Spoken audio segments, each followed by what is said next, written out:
برطانیہ میں مسلمانوں کی طاقت پتہ کتنی ہے؟ 2 دن قبل ایک لڑکی کے ساتھ ریپ کیا گیا، اسے مسلمان سمجھ کے، جبکہ وہ مسلمان نہیں تھی بلکہ سکھ ازم کو فالو کرنے والی تھی۔ اس نے بعد میں پولیس کو بیان دیا کہ میرے ساتھ ریپ کیا گیا ہے، اور جس نے ریپ کیا ہے اس کی تصویر نیچے لگی آپ دیکھ رہے ہیں،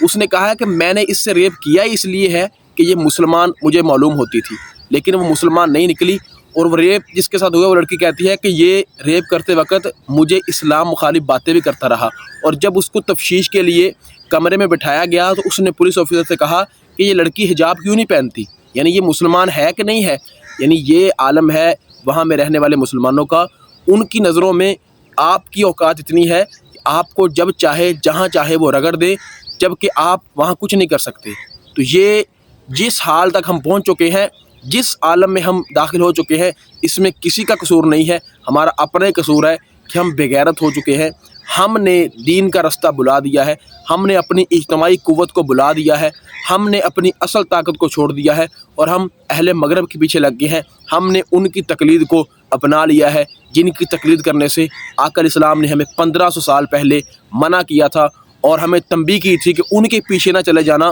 وہ شیاطین کے رستے میں ہے اور تمہیں بھی جہنم میں داخل کر دیں گے۔